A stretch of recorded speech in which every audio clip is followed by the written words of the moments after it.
By chance, I was put into dental clinic during my civil service. That's something you have to do in Germany after you school, after you graduate. I was at the Red Cross, and then they put me in dental clinic, and I was pulling teeth there, like for people in general anesthesia, not knowing that I wasn't even allowed to do that. The idea is that we want to support the body before any sort of treatment in the mouth, which could be a surgery, usually is a little bit of a surgery, or removal of anything, because your body is the one doing the healing. Mercury fillings, when they just place in your mouth, they release a tiny bit of mercury. It's not a lot. It's maybe 2 to 3 micron per day. It's in millions of a gram. But if you drill them out without safety, you maybe produce like 100-fold, and that can cause huge problems in your system. There are many, many women out there that tell you, oh, I lost this and this tooth during my pregnancy. And I'm like, oh yeah, because you had a vitamin D3 deficiency. You need even more nutrients when you're pregnant, yeah. It's simple. Why? Because your body at this time prioritizes the baby's growth, and you're just the storage unit for it. This is Willpower. It's all in the mouth. Perhaps you've been following my journey. I went to Germany, Tübingen, just outside of Stuttgart, to work with the world's leading biological dentist, Dr. Dome, spelled D-O-M-E, not Dr. Dome, but Dr. Dome. And that's Dominic Nischwitz. He is just a gem of a man. And we're going to lean into some conversation on this podcast episode around all of the procedure that I went through. And I just want to open by saying, not a lot of people out there like the dentist. And I had a significant trauma about 5 years ago at a dentist in Los Angeles who had marketed themselves as biological, because I knew that I was advocating for my oral health and looking for the right type of materials to go into my mouth and my body. We'll talk a bit about amalgam fillings and metal toxicity and things like that on today's episode. But I had heard about Dr. Dome for quite some time, followed some of my friends who had gone over and done work with him. And of course, I was quite scared to have any surgery or dental procedure. You know, the optimal thing is to keep our teeth in our mouth, but we have cavities, we have things that arise. We have this thing called cavitations, which is a term that not many people have heard of, which Dr. Dome will explain in detail, that can affect our overall health and well-being. And my experience was nothing short of remarkable. Spending 10 days in Germany, meeting with the clinicians and surgeons who work in the practice with Dr. Dome. And I had the beautiful opportunity to put them through a breathwork session, talk a little bit about breathing in a mask and bringing my expertise to theirs, which was so incredible. And then also just really understanding biological dentistry as a whole and ceramic implantology. And these just navigating the way that my body felt. And of course, as someone who works in the nervous system regulation landscape with Sherpa Breath and Cold and the business I do with Willpower and all the women I coach, regulating our nervous system is ever so important. And so to have this meta experience of watching my own body be in fight or flight as I arrived, nervous system, riding that cascade up and down of sympathetic charge, as I went and sat in the chair and went through the process of, they structure you in this beautiful way, 30 days of nutrition and then 3 or 4 days in the clinic prepping you for surgery and then 2 or 3 days post-op for optimal healing mechanisms to kick in. And gosh, it's just, if you are looking for a dentist or a dental surgeon that is second to none, it's definitely going to be Dr. Dome. And then also he has this incredible certification program through his clinic and through his great work for the last 20 years that is certifying dentists more and more in the United States. So stay tuned to the end of the show when we talk about where you can look up these incredible, impeccable, well-certified, well-trained biological dentists for anything that you need for your mouth, and why oral health is the key, the sort of keystone that we're not looking at enough in the biohacking landscape and the health optimization landscape. Dr. Dome is a leader in this biological dentistry and ceramic implantology world. He's vice president of the International Society for Metal-Free Implantology and dedicated to transforming oral health with metal-free holistic treatments. This truly was the most holistic whole body experience I've ever received from any dentist oral procedure. And I went in a very heightened state, and I came out saying this thing that I can't even believe I say, which is I was awake for the surgery. Obviously, I had local anesthetic, so I couldn't feel most of it, but I was awake for the surgery, and being awake for the surgery was actually a necessary piece for me to be able to unwind some of my past trauma because of the way that everybody works in that space and how Dr. Dome speaks to the body, the mind, to you as a patient as a whole while you're in that procedure. In 2015, Dr. Dome co-founded the DNA Health and Aesthetics Center for Biological Dentistry in Germany, and he's placed over 5,000 ceramic implants in patients. He's blending cutting-edge science with natural health, and his mission is clear: optimal health starts in the mouth. He's an international speaker. I know he's coming here in December. He's going to be here next year for a couple of the biohacking and health optimization conferences.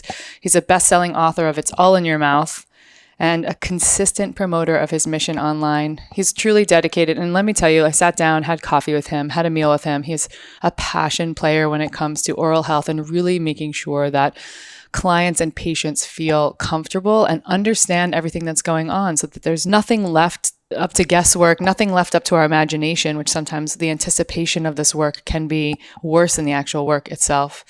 Through his Institute of Biological Dentistry, he trains in traditional dentists in proper biological dentistry practices, making BioDentistry 3.0, a term that he's coined, more widely available across the globe. So that's what we're looking for when we're looking for dentists of the future. In line with this mission, Dr. Dome lives by example and is an intrinsically driven health enthusiast. He's very sports-minded, works out every day, ex-skateboarder, really just a beautiful man. I met him and his family, and upholds these tenets of health optimization across his entire lifestyle and with his staff as well, which is really just beautiful to see the experience of coming in, speaking to the staff about how they can breathe and feel more grounded on a day-to-day basis, and also how they can help calm patients who are in an upregulated nervous system state, feeling scared or in fear about their surgery. It's an incredible episode. We sat down live. I love when I get to sit down live with people, and I want you to meet Dr. Dome. So we're going to tune right in and figure out all the ways our optimal health begins in the mouth. Welcome, Dr. Dome Nischwitz. It's Nischwitz and Weitzel here today on the Well Power podcast. Thank you so much for being here with me. I mean, beyond saying thank you for being here with me, thank you for being here for 10 days of me being here with you. Wow, is it 10 days already? It went so fast. I know. It was a great time so far. It was a great time so far. Lots of healing. Lots of healing. So for everyone who's listening, I'm in Tübingen, Germany, and I've been here for 10 days, DNA Aesthetics with Dr. Dome, who is the world's foremost authority on biological dentistry and just a champion of the field and on a mission. I've learned this entire week so much, but you are on a mission to change dental and oral health for the rest of eternity. And that's exciting. Yeah. Sounds like a big mission. It is a big mission. Yeah. And you're up for it for sure. You have enough energy for 6 people, I can tell. So yes, you're up for it. I want to open with giving the listeners a little taste of how you got here. And that really is around, what experiences did you have in your younger years or with patients and navigating challenges in oral health that got you to this place where you were like, biological dentistry is, which we'll talk about in a little bit, the difference between biological and traditional dentistry. But what were the experiences that led you to this space? Because it's not always been easy. Yeah, so mostly my own curiosity and helping me getting healthy. I had to start early to look for different approaches. Basically, I had to create a new type of doctor that I would have needed 20 years ago. And I mean, now 20 years later, it's there. So it's not really a name for it. I mean, I studied dentistry at one point, I graduated in 2008. So that's already 15 years ago. But even before, I had my own health issues before I even started studying, or at the beginning. So when I was 20 years old. And then I was interested in training, in bodybuilding, fitness, nutrition, supplementation, biochemistry, all these things, just for me. Just to find the next level. And yeah, never even connected it remotely with my studies. The studies for me was just, I had to do something. I liked the craftsman part of it. It was very good with my hands. Not a big deal for me. And you were seeing it a little in your life because your father was a dentist, is still a dentist. Yeah, I actually did see it a lot in my life because he was a dentist. He is still a dentist with me in the clinic. But to be honest, I wasn't interested at all in what he was doing because he was never there and not present, not in a bad way. But for me, from my point of view as a kid, he never really explained anything. So for me, it was just, he's just working. And I don't want to do that because I wanted to do sports, skateboarding, lots of things and have fun. And it didn't seem like he had fun, but obviously he had a lot of fun. Yeah. That's why he was always in the clinic. Yeah. So yeah, by chance, I was put into dental clinic during my civil service. That's something you have to do in Germany after your school, after you graduate for 1 year. Even it's either military or civil service. I was at the Red Cross, and then they put me in, dental clinic, and I was pulling teeth there, like for people in general anesthesia, not knowing that I wasn't even allowed to do that. But the doctor there thought I was a student, which I wasn't. I still pulled a lot of them. You were there for civil service. Just civil service, just watching. And I just, in retrospect, I realized, oh, wow, there were a lot of people sitting there, which was students in the 8th semester. They needed to pull teeth to get their signatures and stuff to graduate. But I was pulling the teeth until I probably told them that I was a civil service. Yeah, and also you said coincidentally or ironically or whatever you said, I don't think there are any mistakes that you were there in that moment and that time, and you're like, let me pull some teeth. I mean, I'm like 19 years old then, and I have no purpose in life besides skateboarding. And then I pull teeth, and then I realize, okay, I'm very good with arts. I'm very good with drawing things and artistic. I'm very good with my hands. So I thought, okay, maybe dentistry is it. So overnight, I had to kind of like entry into university, and it just accepted me. And I didn't know anything. I didn't look into the study. I didn't know what I had to learn. I was just, okay, something with my hands. Yeah. I didn't realize you have to study chemistry, biochemistry, all the medical side of things that in school, I didn't like it. I had no idea about chemistry when I entered university. But because I was on, like I said, the nutrition, all these supplements and stuff that fascinated me, it kind of connected. So I realized, chemistry is actually simple, and biochemistry, that's how I think anyways. But I needed to have like a connection with it. Just boring learning it in school wasn't for me, but then with like seeing real life results, it made sense. And then you went through school under traditional dentistry. Yeah, of course. You have to study and become a dentist. I mean, it's a mixture. It's basically a lot of craftsmanship, and it's important. You have to learn the skills there. But at the same time, you're a doctor. You study with the normal medical doctors, everything, anatomy, physiology, sciences, everything. And luckily, because of my own studies for my personal health, I connected it, and I like to do it. So it was easy for me. But till the last semester, I had no purpose. There was just something missing for me in dentistry back then already. This is just a moment that I always remember, because I told my dad at like last semester before graduating, I'm not sure about that dental thing. If that's really for me. And I think he got scared. And it's like, dude, it's just your entrance card. And this was the best thing he could tell me, because then I realized, okay, it's actually just my entrance card. And after that, it's what is coming, which is the opposite to most students that graduate. For them, that's final line. Yeah. And for me, it just started. My residency was great. I had a super good surgeon that I could learn from, because I wanted to become an oral surgeon straight away. Right.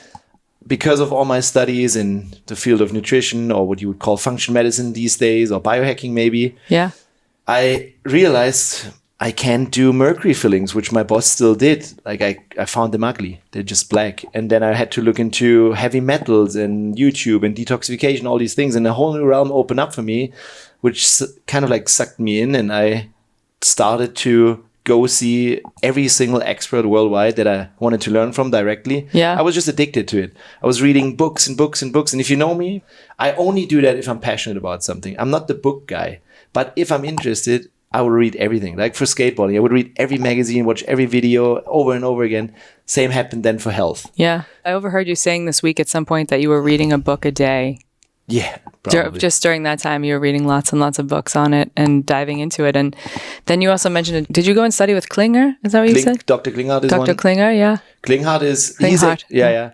I learned a lot from him. He was one of my first mentors. Back then, he was a lot of times, I think, #1 integrative medical doctor in the US, but he's from Germany. And he had this overall approach, whole body health. He's a medical doctor, but he would talk about dental health a lot in his courses. And I didn't know all these things from dentistry. From dentistry, you just learn. Conventional dentistry is a craftsmanship. And you basically learn how to fix bites and smiles, and obviously get people out of pain. And maybe make it nice, look nice. But it's not connected to overall health. It's only going till like the head. It's only for the head. And like I said, I was fascinated about overall health, probably because of my own issues. And then he was talking already about it, and he was doing research about mercury and heavy metal detoxification, chelations, and was talking about root canals and cavitations, all these things that I didn't know that they could be a problem. And yeah, that fascinated me, and I had to go deeper and deeper and deeper and deeper. And then you go in all the rabbit holes until you read books only about magnesium, only about these things. And this is before 2010. Like, this is a long time ago. Yeah. But it helped me get a good foundation. and I became a naturopathic doctor, which is called Heilpraktiker in Germany. Yeah.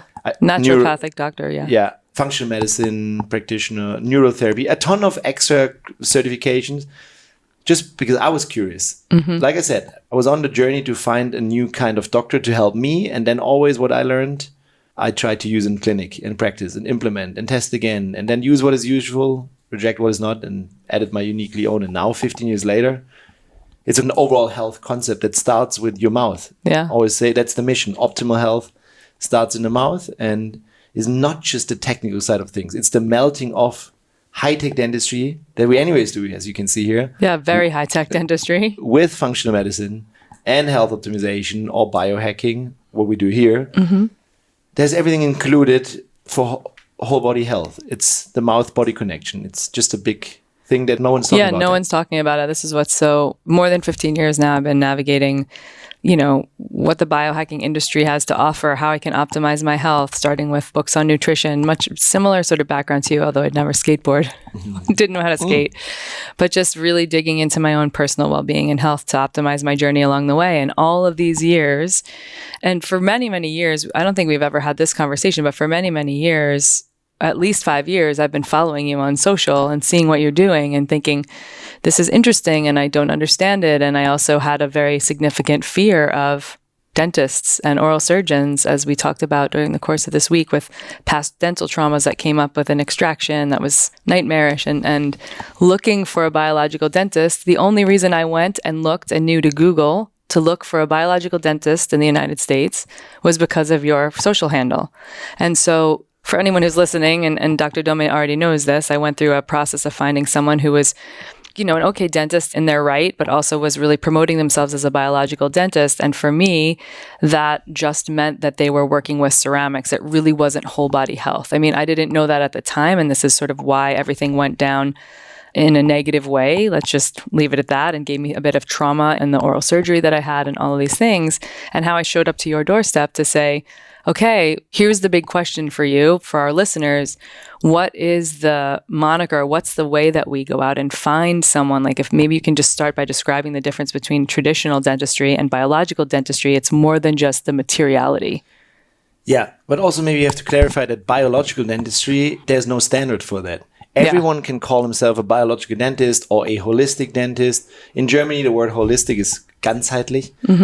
It's the same actually, but if you tell ganzheitlich to any normal, good, skilled, conventional dentist, they will initially shut off and say, I don't want to hear anything, because they're usually having a bad rap for the skills. They're good maybe with the sound making and the woo-woo side of things, and that's why I call it biological dentistry here.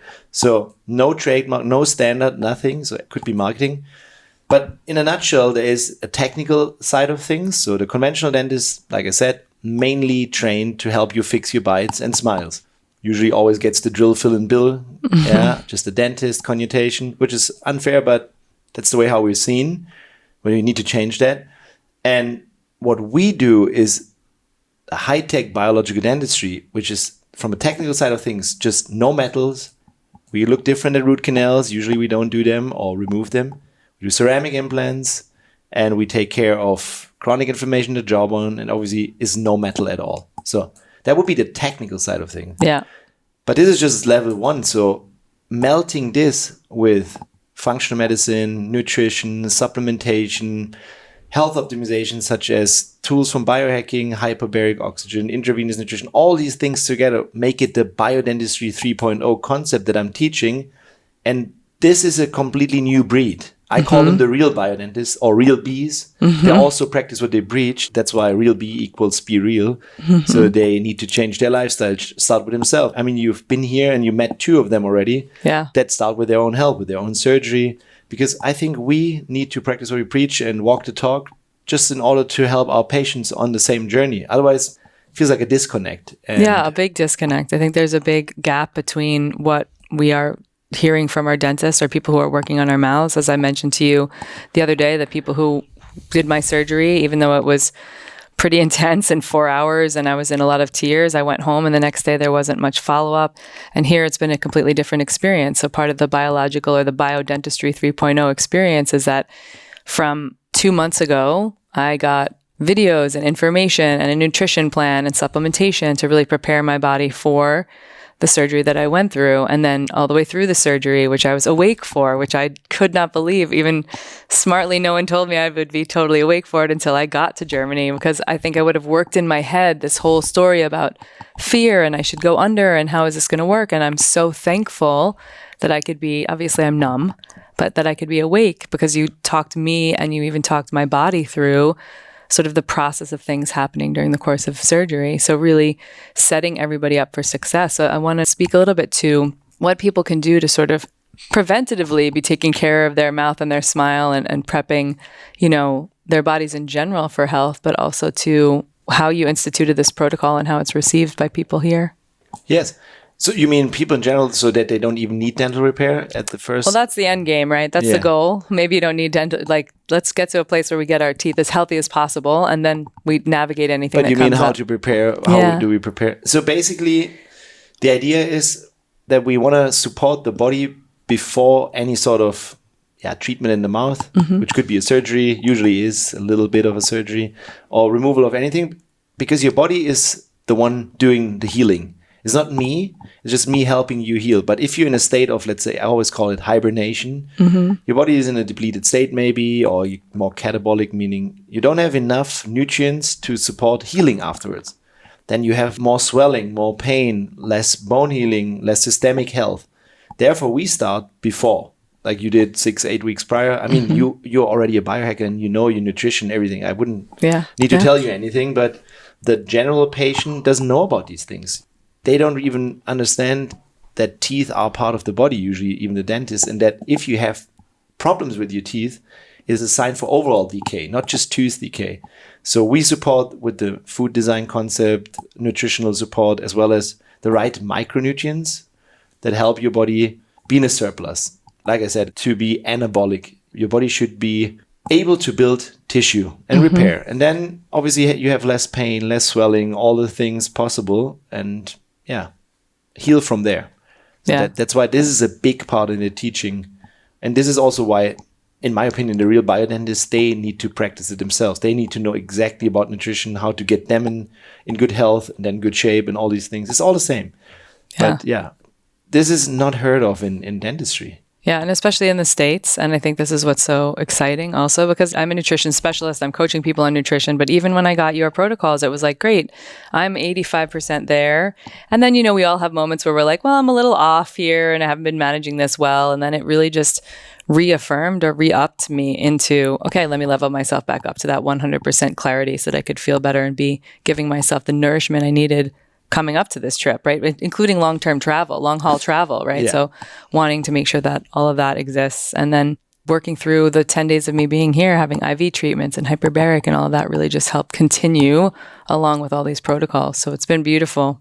Thanks. The one thing that came up with a couple people that I've been speaking to, and they're like, what did you exactly do in your surgery, Kristen? I want to hear more about it, is this term that you use, cavitation, which is, I had 4 cavitations removed where my wisdom teeth were, but I know that this is a layman's term and it has encompassing of several things. And I think it's something to really share with people about what might be going on in the body under the surface that is creating inflammation and whatnot. So can you expound upon the word cavitation and exactly how you work in that realm? Yeah, that's the layman's term for a medical condition known as FDOJ, which stands for fatty degenerative osteonecrotic jawbone. Basically, dead mushy bone in your jaw. Silent inflammation, or is also NICO, neuralgia-inducing cavitational osteonecrosis. So it's boring terms, maybe people don't really get it, but this is the medical word for it. The problem here is, this is a part that you do not learn in dental school. So it's not taught. So even for dentists, if they hear me talk about this, they're probably saying, what a charlatan, what a quack right there, because it's just unknown. Even though there's a lot of studies about it, and there's one specific guy that I always need to mention because he's the Yoda of cavitations, is Dr. Johann Lechner, actually from Germany. He's almost in his 80s, I think. And for the past 40 years, that's been his mission. He has so many research papers out there, but it's always a battle between him and another professor from a university. So it's all, he does the evidence, but the other one is the eminence. So he's like the king and he shuts it down all the time. So it's only a matter of time. But for you guys out there listening, I'm always asking 3 questions actually, but one question would be, have you had your wisdom teeth pulled? Kristen had her wisdom teeth pulled. So I instantly think, okay, she had her wisdom teeth pulled when she was in her teenage years, like most of you guys listening in. You probably weren't prepared with the right nutrition, probably didn't have enough vitamin D3, K2, all the things, maybe even had party and smoking and drinking. What do you do in teenage years? So I'm initially thinking, okay, she probably didn't heal that. And then to confirm, obviously, we do a 3-dimensional X-ray, which is called a cone beam scan on site, where I can then see, oh, literally there's no bone. That's only what I can see. And because I've done these surgeries for more than 5,000 times, probably 10,000 times, I know there's usually fatty tissue in there. And this is just a chronic inflammation that is in your jawbone now for 30 years. Producing cytokines, chemokines, is a breeding ground for bacteria, viruses, fungi, parasites, even glyphosates, mercury. All the stuff is in there because it's kind of like dead for your body. So if we find that, that could be a huge trigger for any sort of chronic health issues that you might have, from mental to physical. It doesn't really matter. The usual suspects could be skin issues because it's directly connected to the heart and the small intestine, SIBO, small intestinal bowel overgrowth, thyroid issues such as also autoimmune issues like Hashimoto's, what is usual suspects still, like mental health issues. Anything you could come up with could be connected. That's the only thing I'm actually always bringing to the table. Don't forget to look into your mouth, and especially these cavitations. 99+% of all the dentists won't even diagnose because they don't even know about it. All will tell you that's completely BS. Yeah. Right? Let's just speak to that because I think that's important, which is cavitations and how long is it going to take for it to get into society, and understanding that these things lingering in people's bodies can create a multitude of symptoms, right? Throughout the entire body. Yeah, systemic health issues. Yeah. We actually know already, as at least in functional medicine or in more integrative medical things, that chronic inflammation in your body is stress. And this is usually the breeding ground for all the chronic health issues. Also the bad diseases later on. So every medical department would love to know if there's anything chronically going on. But if you don't know that something in the jawbone could be a problem and is even existing, how can you find out? That's the problem. And there is a lot of research out there. For example, in these cavitations, you have a specific chemokine. Yeah, you wanted to touch that, like the more nitty gritty things. It's called RANTES, RANTES, or you could also call it CCL5, chemokine lignin 5. It would be the medical term for it. This is overexpressed in these cavitations. It's nothing bad at the beginning, but it just means it's an ongoing construction site. And if it's on for too long, it flips and can create all sorts of problems or be connected. So there's studies showing that this chemokine could be contributing to breast cancer, could be contributing to multiple sclerosis. So if you type in Google Scholar and, for example, multiple sclerosis and RANTES or plus CCL5, we'll find a lot of papers. Here's again the disconnect. The dentist doesn't know that it's existing unless he was trained, but not in dental school, from me, for example. And the medical world is looking for it, but doesn't know it's in the jaw. So that's the problem. If you can connect this, that the mouth is actually part of your body, that is Biodentistry 101. It's the mouth-body connection. This is the narrative we should use also as dentists for our patients to understand. This is the entrance hall. This is the lobby of the hotel. If the lobby is shitty, you usually go out, right? Yeah. So if the lobby here is not good enough, the rest of the hotel is your whole gut system. That's just the beginning. And if you understand that there are things that you might not even see, that you need to look deeper, have a 3-dimensional X-ray, and look for chronic inflammation, chronic infection, toxicity, cytokines. If you just understand functional medicine a little bit or biochemistry a little bit, you understand, oh, there's TNF-alpha, there's interleukin-1 overexpressed. Oh, we understand that this maybe reduces your growth hormone. This maybe causes havoc with the female hormones or the male hormones. This lowers your testosterone. Then you get it. Yeah, you have to understand stress axis, like the pituitary, hypothalamus, adrenal glands. This could be all triggered by the mouth. Could obviously also be triggered by your elbow.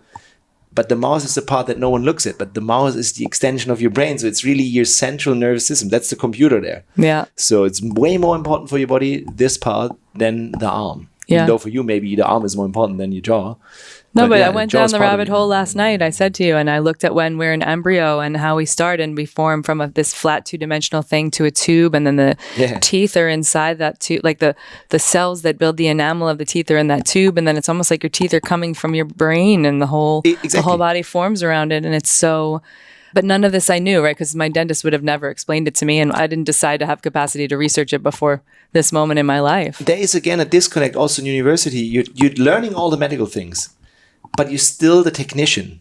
So we have to really, and this is the mission also for the dentists, that we have to change from a technician to a physician. This is what the BioDentistry 3.0 entails. It is a completely new breed, but it's not against conventional dentistry, not at all. It's just the next level. It's the dental evolution.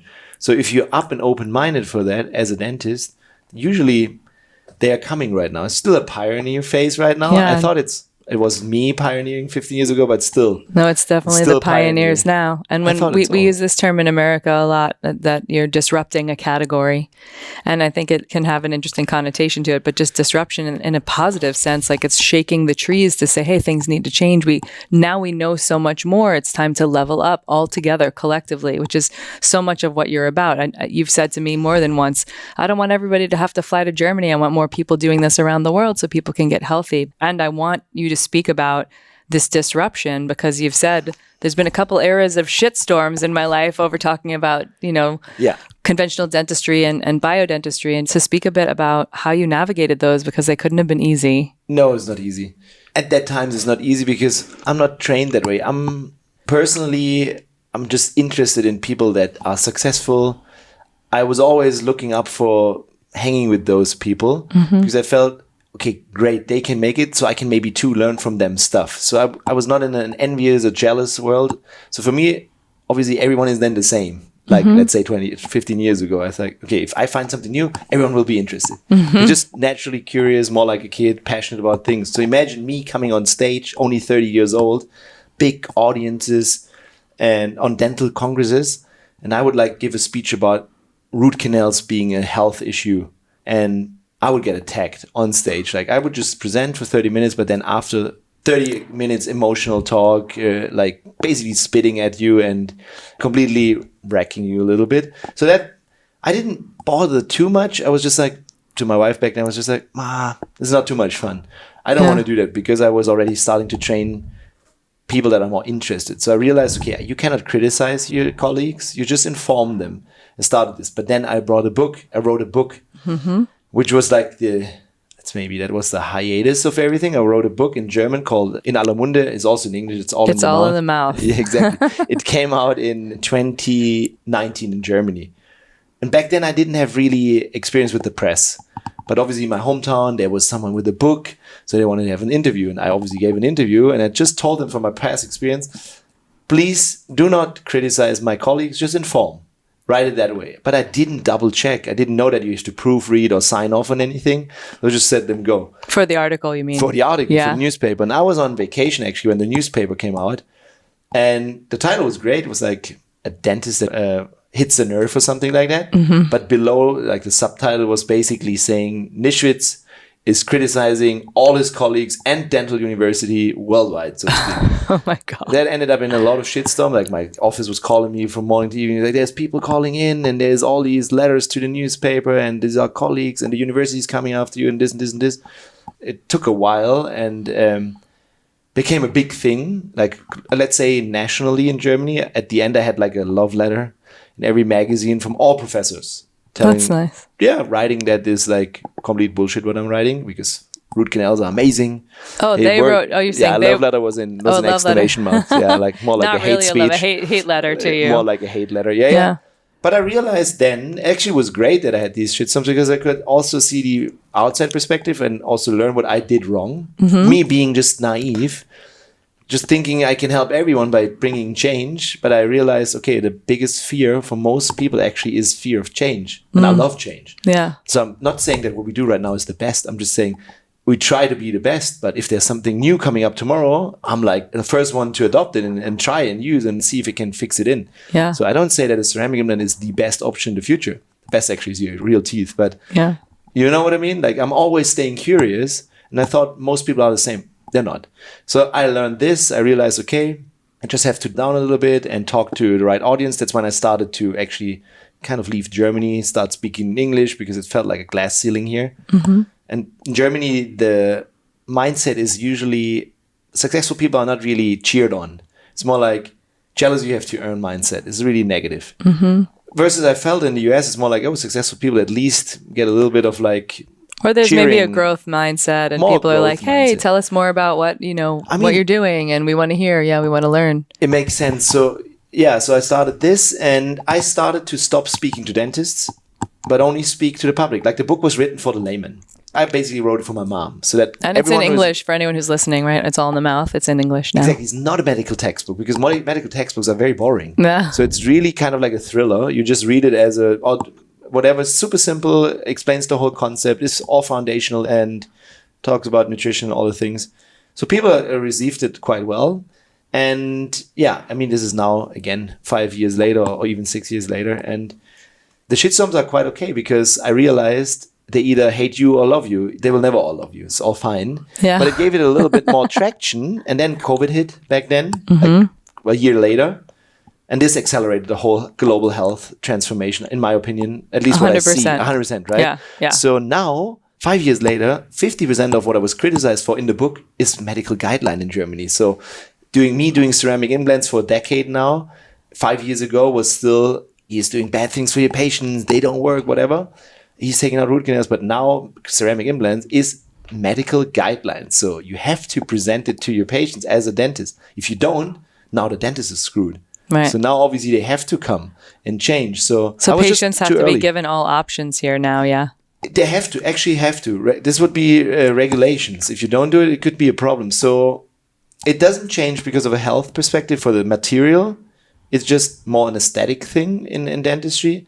But a ceramic implant is white and it is neutral to the body, and you could use it to just restore something that is missing and at least do not create any chronic inflammation or jaw. It's obviously not the best thing because the best thing is always your healthy, new, vital tooth. But if that ship has sailed, we want to give you a solution. And then a ceramic implant is actually perfect because it's a biomaterial versus the regular dentist does a titanium implant. That's the gold standard still. Yeah. But it's a metal. And a metal in this world, you cannot really implant into jawbones. Even the medical guidelines for titanium implants, they say that at least 40% of all patients with titanium implants develop a chronic inflammation in their gum around it. And 20+% develop a jawbone inflammation called peri-implantitis. That's in the guidelines. So I'm thinking, wait a second, we know that this material, it's not ideal. There's better stuff. Why not just do the new stuff? And I mean, we also change our phones every 2 years because they get better, right? Yeah. Why would you not change a technique or a tool that you use for 40 years and then adopt a new one? That's how long it always takes in medical world. Yeah. Now it's coming. It's still only 0.8% worldwide that do ceramic implants of all implantologists, but it's changing, hopefully, because all the big companies obviously smell that they need is a white implant. Yeah. I mean, if I would have given you the option, choose a titanium gray screw, or you want to have a nice white one? Yeah, which one do you choose? You pick the white one. Would you? Yeah, of course. I mean, there's maybe some people that would love the metal one. Like if you love the metal and titanium, you want to look like Terminator underneath. Yes. The endoscopic skeleton underneath. But if you just look at it rationally, no one would choose anything else. If you then know that this stuff doesn't cause chronic inflammation, it's neutral, the gum loves it and grows back on top of it. I mean, there's no side effects to it. Why not change? It's the right answer, for sure. But it takes so long, and you have to always go through that phases of, I mean, with 30, you get ridiculed. Like, they laugh at you, basically. And then you get fight on. That's the shitstorm time. And then, then you win. And it's finally there. You don't get praise for it. No. It doesn't matter. They're just like, oh, it's always been like this. And exactly. At one point, it's like, what? But it's fine. I told you, it's not about me. I'm just the PR agent maybe for that mission, the spokesperson and the trailblazer. But I wanted to make it big for everyone because it will help millions of people out there reaching optimal health. Yeah. They're suffering. You know, chronic health issue is the epidemic of the 21st century. And this is for 20 years plus. It's not from overnight. I mean, 70% of all Americans are obese or overweight. That's insane. Yeah. Then we have tons of other chronic health issues, like I just mentioned. Could be neurological issues, Alzheimer's, Parkinson's, ALS, cancer, all these different things. But we have to find what is the epigenetic trigger. And this is great for biohackers and health optimization because you do so many things. You already optimize every area that you can. But the mouth is something, if there has been any dental repair or anything dentally done, you cannot biohack your way around it. It's not possible. You need someone skilled, to go in and make the adjustments. Yeah. And just turn the time back, because you didn't come to this earth with like a titanium implant or root canal or pulled wisdom teeth or any cavities, right? And if you go into my mouth and you look into my past history of anything that was put in my mouth that was metal, my body rejected it at some point. Even the last ceramic, I think the last ceramic that I got done in Los Angeles fell out, rejected, because I think there was so much trauma around that whole experience that my body was like, I don't even want this in here. I have a friend of mine who talks a lot about the future of our health is not so much like what we put into it as much as some of the things we take out. And just from that perspective, people are listening who may be sitting, listening to this podcast or watching this podcast who have amalgam metal fillings, who have titanium posts in their mouth. Like, just to reiterate, like, what's the issue with the metal and what are the options for them to be able to take those out? Yeah, basically in a nutshell, just to ask again 3 questions is, you just touch on the metals. So ask yourself as the audience the question, do I have any metal in my mouth, or have I ever had that? Are there any root canals? And then the cavitation part with the wisdom teeth we already touched on. So metals are just something we use in conventional dentistry to restore your bite. And maybe 100 years ago, there was no other option. So mercury fillings came in about 200 years ago. Back then, we only had gold. And already back then, when they started these mercury fillings... Gold would have been better, probably, right? Gold was the initial one. Gold was quite okay, but took a long time because they basically hammered these tiny gold fillings in your teeth. Mm-hmm. Those were the American Association of Dental Surgeons. They did this. Then these French dudes invented mercury fillings, amalgam fillings. And they could just do, instead of 1 a day, 20 a day. But the dental surgeons already realized, oh, my patient's getting health issues. Is that maybe connected? And they basically banned it or forbid it to their dentists to use mercury fillings already, like 150 years ago. And the ones that didn't listen and just had more money making it, because imagine you can do 20 a day or 1 a day. It's just also a bigger business. They won, and they created the American Dental Association, which is the biggest association for dentists. So they won over the surgeons, even though we realized quite soon that there could be health issues. So it's always just material focus versus optimal health. So a mercury filling, it says in itself, there's 50% mercury in these black fillings. It's not silver fillings. They were marketed as silver fillings up until 2018. But there's actually just a tiny bit of silver in it. They look a little bit silverish. But it's 50% mercury. And mercury is the most toxic, non-radioactive element known to man. I personally, in the clinic, every dentist, we have to remove it after we take it out of your mouth. There's someone coming in, removes it as highly toxic waste. But in the mouth, it seems to be quite okay for patients and not toxic at all. I was wondering that in the... You're like, what's this about, right? It's like the hazmat suit is coming to take out the mercury fillings, but they're in your mouth for 40 years. Exactly. Exactly. And then you learn about all these things that I was curious about, that I couldn't do them because of aesthetics. But then I looked into, they're very unhealthy. How can we even do that? So aesthetics, for some reason, we like it. We're attracted to it. And if it's not so aesthetic, maybe for a reason. So that made me curious, and I realized, okay, we cannot do this because it might cause problems. And if you go into the literature, mercury is not the single number one killer for everything. That would be wrong to say, but mercury could be a trigger connected to all health issues that you're imagining. You can't prove any causation, but correlation is big. So in my process always, how can I help my patients reach optimal health, which is not absence of disease, which is optimal health, not a 0, but a 10 out of 10. So obviously, do I want mercury fillings in my mouth or for my mom or my wife? Obviously not. No. So then I have to learn how to remove them safely, because I know by drilling them out regularly, I will create more chaos. So it's completely correct that mercury fillings, when they're just placed in your mouth, they release a tiny bit of mercury. It's not a lot. It's maybe 2 to 3 micron per day. It's a millionth of a gram.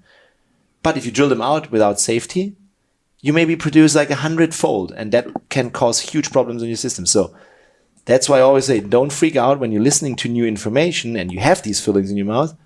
Just know they might be a stressor to your system, but first of all, find someone who is skilled to remove them safe, like a real biodentist, or someone who is trained and is a smart certified dentist. That means smart safe. Certified. Yeah, that was something that you had shared and sent with me about that. Yeah, that to make sure people are checking in on all the ways they can find people who are going to do good work. Because it's very hard. I don't know if it's as challenging here, but in the US, everybody's got a great website and everybody says all the most amazing things. And then, so I think a lot of people, it's like also finding referrals from people who, because you've worked on Sean Wells, you've worked on Tim, you've worked on lots of people. So the very last effort for me was to say, okay, I've been following Dome for so long. I've been seeing this work. I believe in it. I've read about it. And now I could go to, Sean and just say, am I going to be okay when I go there? And so this personal referral really is like sort of the last thing. And it took me years to advocate enough for myself, right? I started by Googling, where's a biological dentist in California? And then all the way, cut to 5 years later, now I'm here. So we really need to advocate for ourselves, because if I talked about the money that I spent and doing all that work to have a trauma to then everything fell out and failed, it's like, if I could go back, I would have just come here right away. But you don't know what you don't know. Yeah, you don't know what you don't know. So this is why we're doing this podcast, to remind people that you can advocate for yourself, so you can find people. And absolutely, like if you can come to Germany to get the work done, but this is also why your work is so pivotal, that Dr. Dome is out here not just treating patients. He's out here with a mission to certify dentists. So if and your dentist has a little bit of a growth mindset, and I've already heard from 2 dentists while I've been out here saying, can you send me more information? My husband and I would love to do this in our practice, like a husband and wife that have a practice. Nice. This is the future of dentistry in such a way. So it is so the cool. future of dentistry. That was my last talk. Welcome to the future dentist. Yeah, it is. Yeah. I just thought it's more in an early adopter stage, but it is in the pioneer stage still. So it's like 0.0 percentages of all of us dentists, and there are thousands of, probably hundreds of thousands, maybe even millions. I think we already have 75,000 dentists only in Germany. Wow. You probably have almost 1 million of dentists in the US. So worldwide is a lot. Yeah. Imagine, this was my thought process. So before I even went on social media for anything, I already had that clinic running. And patients were already flying in from all over the world because of these personal referrals. So I would have not needed to do this for me. But I have this strong feeling that we all together can change something. And I wrote this online course that I'm now teaching. I wrote it initially 4 years ago. And then I put it aside because I didn't want to work with dentists anymore. I had no fun. They were too angry at you. I felt like, no. Yeah, they were too angry at me. But then actually on social media, as I grew and grew and grew for the reach, I had more and more DMs coming. Where can I learn this? How can I practice like you? Like worldwide, globally, everywhere. So I finally said, okay, if I'm not going to do this, no one does it. So let's create a new standard. And obviously this is a platform that just begins and it's growing. But we need to first, as dentists, speak the same language. And this is the software update, what I always say. The software means my teachings of the past decade that I did offline are condensed into like a 12-hour program that really gives us all. And then, as you've seen, dentists fly in from all over the world and look what they can build and take from here and copy and paste. Because back then, I just calculated. I can maybe do 30,000 surgery with my own bare hands, help 30,000 patients. It's nothing. But if we train 1,000 or more, it's 30 million. So if we even train more, it could be millions and millions of people, and it actually doesn't affect anyone in a negative way. So regular conventional dentists, if they just completely understand what I'm doing, and don't get emotionally triggered, they will all say, wow, it's completely different. I don't have the numbers game anymore, making ends meet by doing 50 patients a day. You saw it. There are not too many patients here, right? It's like no, because everybody's so cared for specifically. And this is also like, if this is the future of business, it's also like, this is a way to expand business so that people can continue to make the same or additional income streams and spread a message of health. Yes, that's also always a question that you get, like, this is a proven system because you can help patients heal. That's an investment to optimal health. Therefore, we create space for patients, and I take individual care of every single one, or all our doctors do that. Yeah. And this is what we have to create. We have to understand we're not in a stressful world, because usually when you go to dentist, it's fast, in and out. It's normal at at every doctor and most of the doctors. So we do the opposite, because I don't want to bring you from a stress state into a stress state. You need to heal, and your body needs to heal, and can only heal if you're in parasympathetic. Yeah. If I'm stressed all day, how can I help you? It's not possible. So that's why I say we practice what we preach. We have to see it completely different, completely in reverse. Actually, it's a global health transformation. It's a complete movement. It's a complete community that we're building. It only started 2024 with the online course, and we already have is already 50 that are real biodentists. I have trained 1,000 already, like in Europe, or at least that had contact with me, but fully trained. This is what I can refer. Yeah. And then there's different levels to fully trained. Yeah. But this is level 5 when you hear. So that would be... Yeah, I saw there's two dentists that were in here this morning that I've met during the course of the week that are both getting their surgery and learning and observing and watching and getting the lecture in the surgical room. And so, yeah, it's amazing to see the growth of that and to see people really leaning in, like other dentists really leaning in with a growth mindset to say, how can we change the future? And this message resonates with me as well, because I speak about this with Sherpa Breath and Cold. I don't want to do this alone. I want to be able to get many people to understand their nervous system and understand the beauty that is in breathwork and cold exposure. And you were so lovely as to have me come in and do a little breathwork session with your staff here and everything, and which is just a testament to who you are and how you vision this business, which is how do we keep the staff breathing better, feeling better, out of stress so that they can give the energy of no stress, everything's great. We're all healing here together in the confines of your office and this work that you do. So it's really incredible. So people are listening to this and they're going to be, maybe someone's listening to this and saying, I don't have a lot of dental problems right now. What are the things that you think people are missing most in their nutritional profile to keep their teeth healthy, the teeth that they have? It's so simple, and then it's not, because actually it's an epigenetic issue. We are designed naturally, if everything's right, to have beautiful teeth that fit together, that are hard as stone. We do not have any gum bleeding. We do not have any tooth decay. We should breathe through our noses and have enough space to support even your wisdom teeth. Unfortunately, because of our epigenetics and our lifestyle and nutritional deficiencies, we grew too narrow. We are missing a lot of things. We're basically breathing to our mouth. We have tooth decay, we have gum bleeding, we have no space for our teeth, we have to take our wisdom tooth out. So it's a de-evolution, so to speak, when it comes to our species.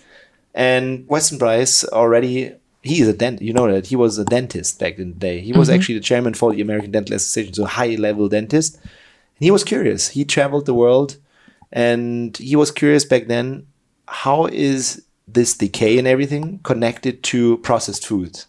Because they started in like late 1800s. So he would see all the problems coming in, and he had no studies. He just saw, okay, processed foods are coming, people are getting soft teeth. Is that all connected? So he went to see the Aborigines, went to see the Inuit and the Swiss Alps, and tried to find tribes that eat ancestral food. And what he realized was that they were growing beautifully, but their kids that had contact with sugar, refined flours, all that highly, highly super processed food that we all eat these days, that they look like little monsters. No space, bleeding gums, tons of cavities, mouth breathing, actually like our teenagers in the Western world right now, 100 years later. So he was an initial biological dentist, in my opinion. So he had an open mind. Maybe I inherited something from him, or like can bring it further. He was interested in all these things. So we have to go back to our roots. That's it. So all the convenience made us soft. And it shows at the teeth. You get soft teeth. That's tooth decay, soft teeth. And you have bleeding gums. And all the oral health issues are directly copied into your whole system. So you see it first in your mouth. If you have any sort of gum issues, tooth decay, it's nothing to do with not really a lot to do with your hygiene, because 200 years ago we had no hygiene. There was no healthcare section. Or toothbrushing or something, yeah. No. I wouldn't even need to brush my teeth. I do that, but more for hygiene reasons. For smelling and stuff. But in nature, like I said, we are immune against tooth decay if our lifestyle is supported by being original, real. Right, eating whole foods and things like that. And the other topic that was so fascinating to me as a breathwork person is when I really started to think about, as babies are born, and then, where does mouth breathing really start? And breastfeeding, and then you were talking to me about the correlation of breastfeeding and the shape of the mouth and the function and the goodness, the oral cavity development. So because parents are out there trying to make decisions right now all the time about both parents are working, should we breastfeed, how long do we breastfeed, crazy. All the things. So talk to us about the specifics of why breastfeeding can change the game for the way a child's oral cavity develops. So again, nature has it right. We are supposed to breastfeed if possible. I know not every woman can. Sorry for that. But if you can, this is the number one and the initial orthodontic treatment. It's also obviously an immune supportive treatment. It builds your baby's immune system. And because of the pulling on the breast all the time or sucking on the breast, let's say 10 times a day, like 20 times a day, 30 times a day, your baby needs a lot of force to pull on it. And this creates a forward movement for your lower jaw, making it more strong and prominent. And at the same time, baby has to breathe through the nose. So it teaches nose breathing. It's not possible to breathe through your mouth at that time. Yeah. Nose breathing, and also what nose breathing all that time every day does, with the tongue correct, is it opens up the upper jaw, the palate, creates space. So it's an orthodontic treatment. I always, if possible, tell my future parents to breastfeed for at least 18 months or even longer, as much as the kid wants. But obviously, leading up to even becoming pregnant, we help them build their body. And so that you come into pregnancy, again, in an anabolic state, so that you're not depleted. There are many, many women out there that tell you, oh, I lost this and this too during my pregnancy. And I'm like, oh yeah, because you had a vitamin D3 deficiency. Because your body... You need even more nutrients when you're pregnant, yeah. It's simple. Why? Because your body at this time prioritizes the baby's growth. And you're just the storage unit for it. And if you don't refeed yourself, and there's a lot of nutrients you need, not just energy nutrients, but also vitamin D3, K2, magnesium, boron, zinc, all the bone healing stuff. Your body will just take it from the teeth, because teeth and bones are kind of like mineral storage. So if you're in a surplus, then your baby is also obviously more healthy when it grows up. You're probably able to breastfeed. You're probably able to give natural birth if possible, because you all support epigenetically your whole life. So it should start 1 to 2 years prior to pregnancy that you optimize your health. Then usually conceiving is easier. Usually breastfeeding works. I can just say that from And working. because you have 4 children.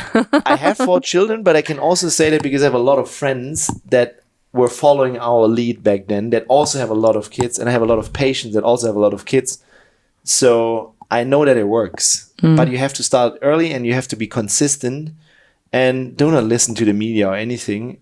This is still nature. Yeah. If you can breastfeed, do it, and maybe take the time. Maybe, I don't know, not everyone is able to be a stay-at-home mom, but if you could, would be the best thing to do for your baby and the growth. And because I think just from orthodontic strength, you need about 10 times more strength from the baby's muscle and jawbone to pull on a nipple versus on a baby bottle. Yeah. It's just different. Yeah. And imagine if you as the wife, or if you as the mom, supremely well-rounded, then you produce cream. Like, it's super nutrient-dense food that you produce. Versus if you deplete it, what can you do? Like, you cannot give the best milk. And if you also detox beforehand, have no stuff in your mouth, for example, you could just give better stuff to your baby, because it all goes through the placenta, it goes through the breast milk. So it's amazing if you can support and optimize your body before going into pregnancy. Yeah. Yeah, and that's a really beautiful point to make, is like getting the moms healthy. And if you're pregnant or you've become pregnant, it's like, get yourself ready for that baby and breastfeeding. I have one more thing to add for that pregnancy, because that is, I have a little bit of a reputation for, you have a little bit of a reputation. Getting patients pregnant, like in a positive way, because I have a lot of comments saying, or friends of mine that came here, or patients that became friends, they say, I blame it all on you, I finally got pregnant after seeing you as a dentist. Yeah. Because we usually found something that kept them off, like conceiving. If you're in a stress mode, if your body is like chronically in stress, fight and flight, this could be from oral health issues such as root canals, cavitations, chronically stressing you. So sometimes it was just a root canal that was chronically infected that I had to take out, and 2 weeks later, period came, and the woman finally conceived because she went into parasympathetic, beautiful state. Oh, so their periods coming back, getting normal, having a normal cycle, then being like, okay, great, I'm parasympathetic enough now that I can just get pregnant. To be aware, maybe you haven't exhausted all things before you go into in vitro or all these fertilizations. Maybe you missed the mouth, the oral health. You had dental repair. This could be the trigger holding you back. I'm not saying it is always, but it is consider oftentimes. it. Yeah. I could tell you 5 women straight away who had cavitation surgery and then got pregnant very soon after and tried for years and years and years. So now, this time, 1 out of 5 couples have a hard time conceiving. 100 years ago, it was 1 out of 100. So it's an epigenetic issue again. Yeah. So the evolution of humankind. That's what I mean. Just whatever is maybe chronically inflamed or toxic in your body, work on that beforehand. And then your cycle is also maybe more easy. Yeah. It's a really important point for women, especially. I have many, many friends that have been trying to get pregnant for a long time. Yeah, that's normal. It just took a lot of work. It took a lot of work, but it shouldn't. And menopause is the same thing again. Menopause, if you're in a healthy, rural, more ancestral thing, you just go through menopause, there's nothing. And then you're just a wise woman afterwards. But there's not this, oh, I'm feeling so bad, I'm having rashes there, hot rashes, and all these things that are connected to your progesterone and all the female hormones. All these female hormones could be related to your chronic stress, could be related to toxicity, could be related to your mouth. I'm just saying, don't forget the mouth. Right. Don't forget dental repair. Right. Widen the perspective. Yeah, for sure. We're sitting in the Optimal Health Lounge, where I came to do a lot of the pre and post surgical stuff. And I want you to just speak to the biohacks that you've worked into this space to support people's health, because they're cool. Thanks. I mean, all of it if possible. This is the detail work that we can just on site even optimize further so that you don't have a lot of swelling, not as much pain as other people experience after surgery. Because basically what we did for you is taking 4 wisdom teeth out and doing implants. Mm-hmm. Some people look like this, yeah, which is more normal. Yeah. So what we use is everything intravenous that's possible. We could do any sort of treatment here, from heavy metal chelation, but usually obviously during surgery we do something for supporting your immune system, like high dose vitamin C. There's minerals, we have it all. And even laser in your veins is possible. We have the hyperbaric there. We do the hypoxia training. We do a lot of scans also beforehand, like the global diagnostic scan. Yeah, that to me was amazing to be able to do a global diagnostic scan, the 3D cone scan. You put me on an in-body. For anyone who's like listening to this right now, when was the last time you went to a dental office and they were like, let's do your body composition test first, right? That's a good sign. And that's something that's never happened in my life. Yeah, but I think because we're putting our patients and you on this huge protocol that starts prior with changing their lifestyle, then doing their surgery, which changes so much in your physiology that you cannot even imagine biochemistry-wise. This is just an amazing set of data and gives you kind of like an accountability. If I see, oh, your body composition is off, you have too much body fat, too little muscle, I can now know, and they're incentivized for the surgery. That's why patients usually stick to the diet 100% because they want their investment to stay off, right? Yeah. And then after 3 months being on a nice sort of whole foods diet, it's kind of like elimination diet too. And after 3 months and 4 months when they come back, that's a habit now. Yeah. So they stick with it. We did a lot of surveys, just asking randomly patients for the last 5 years, are you still using supplements? Are you still on your diet? Are you still focusing on your protein and leaving out the crap foods?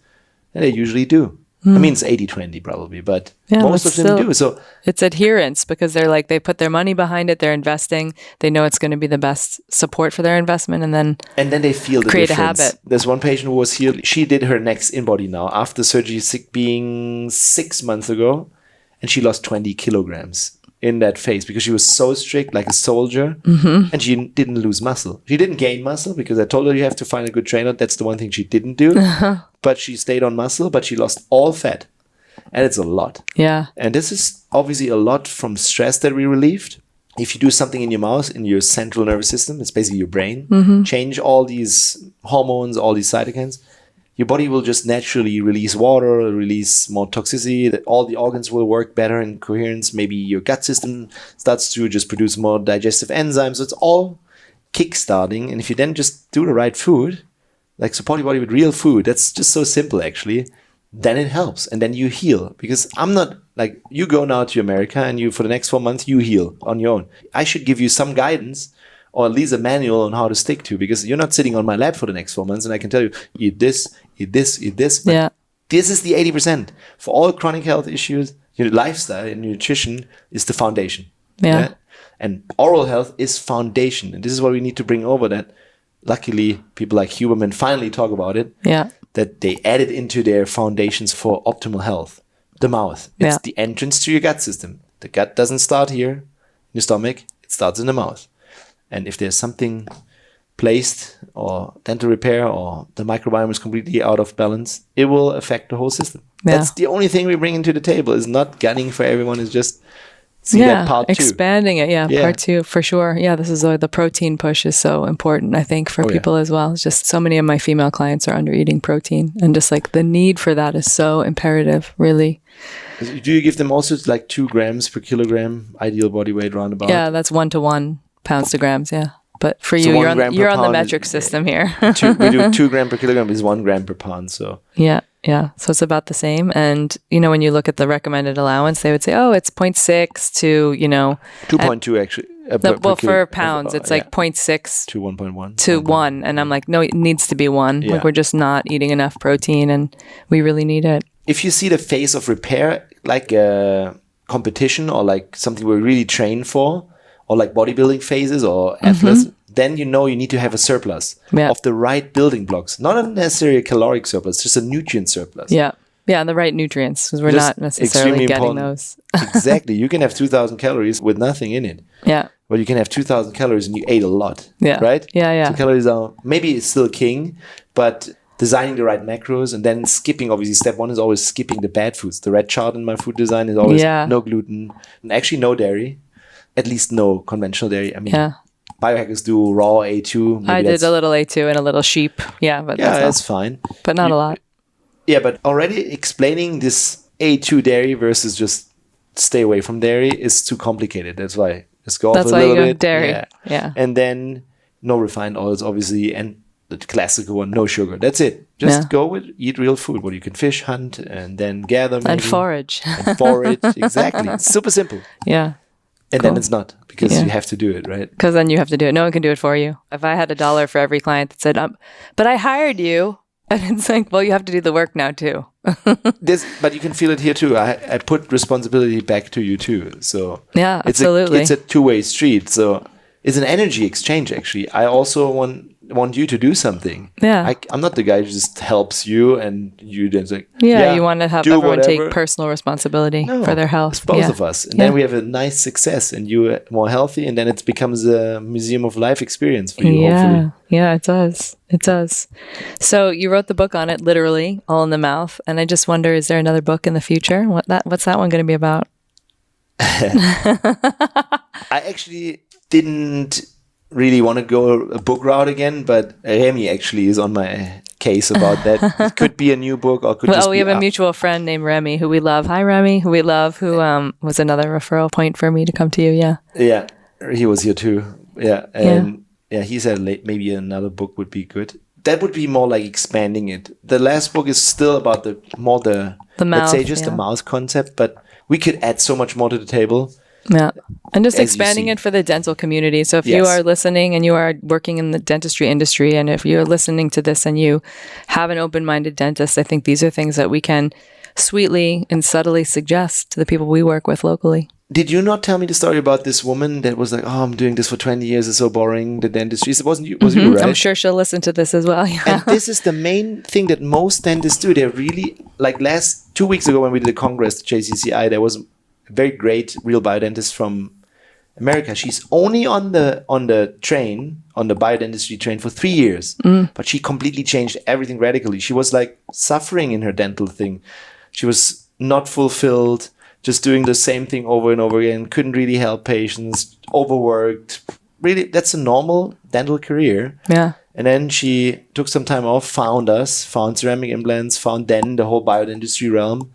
And now she's living it and like helping people heal overall. That's the fulfilling part. Yeah. As well as obviously doing the tiny artist thing. Right. And maybe more passion and love can come back for that spot because your patient load is a little less and then you're seeing these big changes in people across the board. It's completely different. It's a completely new game because all the patients that come see us, they are looking forward to this appointment. They know there's something happening for overall health. Yeah. Versus, oh no, I have to see the dentist. Yeah. For drilling, filling, and then billing. Yeah, that mindset shift is it's imperative. a new. We change from technician to physician. It's a new profession. It's the future of dentistry. It's the future of dentistry. Yeah, and I met that woman at a longevity clinic at a health optimization space. So it's like finding the people who are like ready and hungry to change the game, and also are like, hey, I feel a bit stagnant. Like there's more here, but I don't know what it is. And I think learning about you as a leader, and then knowing that. I'm assuming people, from what I've seen on your website, if someone's like, I want to start tomorrow, they can start with an online course and be like, okay, I'm going to take the next level and the next level and the next level. And then 5 levels in, you're here with Dr. Dome and he's sitting in on my surgery in 6 months. It's fast now. Yeah. I mean, you can compress time. I did the same. I always learned everything that I could get my hands on. Back then it was just books. There was no real internet. So I read everything from Dr. Klinghardt. Then I met him in person. And this meeting in person of the experts, always, I realized right now I saved 20 years. So I can build on that one. Yeah. So always look for the best in the game. Yeah. And then now it's so funny to see that they tell you now, my students tell me, oh, well, now I went to see you, now it's all clarity. I've been on that train for 10 years. Like I had one Dr. Maya, real biodentist from Florida, shout out, yeah? Yeah. She just came in 2 weeks ago for her VIP day and shadowing and brought her husband, who's a surgeon. And she told me her story. 10 years she was in the she did all the certifications that are out there for holistic, biological dentistry, every little one. And then she did mine, and now it's clarity. She said, now I know. It all came together. It just compressed the time to 10 years now. I'm 10 years later, 10 years further, just with this little thing in between. So that makes me happy. And if they tell me it was the best experience that I had, this fulfills me then. Because I obviously want to give them the best experience and make them part of the mission. Yeah. And yeah. And then you send them off and then expand into more people's horizons. Send them off. But this is only just the beginning. It's a complete platform. It's going to be the biodentistry universe, which means we're going to create the standard for this, like on every level, because now is the time. Luckily, the conventional dentists, the highest level, they accepted me too. So I'm invited at the highest level now, not to be booed at or like... you used to be booed at and now they're like, yes, come talk. Yeah, now I'm the expert speaking about ceramic implants on a regular congress. Is this the future? Stuff like this. And for really the highest professors in conventional dentistry, it's kind of like my knighting now, which I'm sometimes hesitant to do these speeches, but I do that because I know this will finally unite us all because we're all the same. I'm not a competitive guy with anyone else. I'm just there to co-elevate everyone. Mm-hmm. Build that tribe or build that community. Community is probably better than tribe because it doesn't put an edge around it or fence around it. Yeah. It's for everyone. But it takes time. We need more research. We need more science. Obviously, we do that. Like this is always, first is science, but then research comes next. So we're just moving to the future. Yeah, I love it. I'm so thankful to be here and to be with you. I always close the podcast with 2 questions. The first one is, outside of oral health biohacking, if you had to pick one biohack that you really love, that you do often, what is it? Me personally, for me, is movement. Great. For me, it's just every single morning I wake up and after 1 hour, I go into the gym or run outside. This is my grounding, basically. This is what centers me and brings all my energy in the body, and it's the only time actually that I have me time. So that's what I need. And then I can just go on with the day and do, and then repeat. So this for me is the biggest thing. Movement and nutrition, probably. Yeah, beautiful. And nature and all these things. Yeah. And obviously my family and community, so you cannot really have one biohack. But no, but movement is the right answer. I think it's the right answer for people to hear for sure. And I know that you do it religiously, so that's great. And the last question I'll ask you is, if you could go back to your 19-year-old self and give yourself some advice with all the perspective and everything that you have now, almost as if you were advising a listener who's trying to look for an understanding on something, if you could go back and speak to your 19-year-old self about how to be more well as a human being in your growth, what would that piece of advice be? For my 9, it's all going to be good, maybe. Yeah, don't stress. Because you're intrinsically motivated for different reasons. And maybe mine was like that I was always looking for like getting the praise from dad and whatever. So yeah, it's all good. And just takes a little bit longer than you think. But if you stay consistent and true to yourself and be authentic, then it's all good. No. Even though they maybe hate on you, it doesn't even matter. Hug your haters.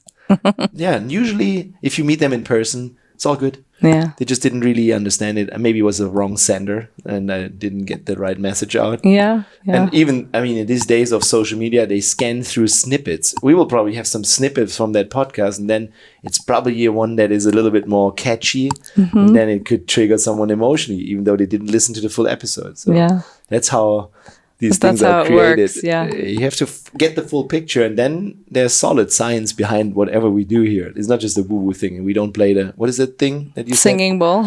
We don't play the singing bowl, even though I like sound healing. Yeah. This was my goal. I wanted to have a concept that I can explain to a very skeptic medical doctor on every level to the last bit. You can ask me questions. I try to answer it all. And if I can't, I find the answer. And this is how all my friends from university came at one point and said like, okay, it's working. I'll do that. And I understand it's not religion what you're doing. It's really science-based, but you have to learn so much And now it's easy because I just compressed all the learning For everybody. For everybody. It's super simple. Beautiful. And then building from there all the different things that I'm trying to do and aligning it all, because that's actually my main thing, just building, creating different things, the DNA, the Optimal Health Launch. Yeah. Well, it's pretty legendary to be here. And so thank you so much for, the 10 days I've been here, the experience I've had with you. It's interesting to me to thank someone for being like, thanks for going into my mouth and doing all this dental work and surgery, because I have had such a crazy experience in the past, but I really feel changed as a human being by coming here, and the way that I process trauma and the way that I feel about my mouth and my oral health. So thank you so much for being here and letting me be a part of all this magic on the mission. Thank you for being here too. Yeah, okay, beautiful. Yes, thank you for joining us here on Well Power. You can submit questions, learn more, shop incredible brands, and connect with me at wellpower.life, or follow me on social at biohacking.breath.cold. From comfort to courage, friends, we're doing it. Any foul language you hear is not approved by my mother.